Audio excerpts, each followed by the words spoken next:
Grabe mga mare, sobrang bilis nga lang palang ayusin ang mga sirang electric pan natin. So for today's video, meron nga kaming sirang electric pan at sobrang nakakahinayang naman kung itatapon lang naman dahil pwedeng-pwede pang magamit. At sobrang mahal din naman kung ipapaayos namin. Sobrang ganda pa nga at bagong-bago pa kaya nakakahinayang talaga mga mare. Kaya nanood nga kami sa YouTube kung paano nga ayusin ang mga sirang electric pan dahil wala naman ang imposible ngayon. Lahat nga ay kayang-kaya mo nang ayusin sa panahon ngayon. Manonood ka nga lang sa YouTube at makikita mo na yung mga result doon kung paano nga mag-ayos ng relasyon ng iba. Charot! Uy, walang ganon mga mare. So, eto na nga at sinimulan na nga niya mag-ayos ng electric pa namin. Napakadali na nga lang mag-ayos ngayon ng mga sirang appliances, lalong-lalo na kung sa tingin mo ay kaya mo naman. Manonood ka na nga lang sa YouTube at ando na nga yung lahat ng resulta. Katipid ka na nga, naging instant technician ka pa, o diba? Saan ka pa?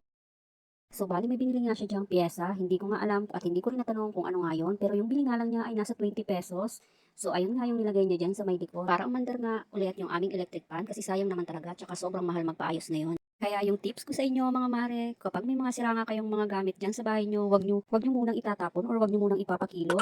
Lalo na kung sa tingin nyo pa naman ay magagamit pa at bago pa naman at ilang months nyo pa lang naman nagagamit. At para na rin hindi na din kayo gumastos sa pagpapaayos dahil mahal din naman ngayon magpaayos ng mga appliances.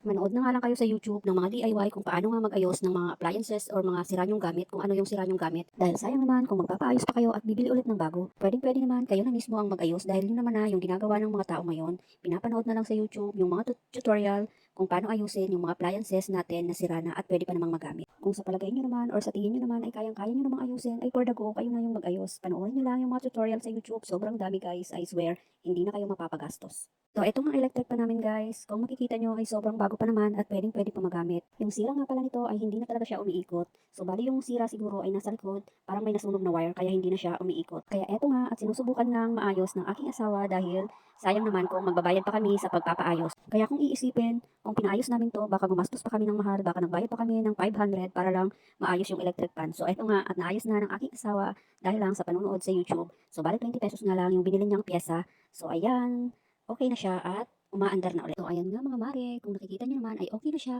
at nakakatuwa nga hindi na kami nagbayad sa para lang mapaayos itong aming lumang electric pan. At hindi na nga rin kami napagastos para lang bumili ulit ng bago. Buti na nga lang ay meron kaming technician na napakasipag mag-ayos at manood ng mga videos sa mga YouTube tutorial.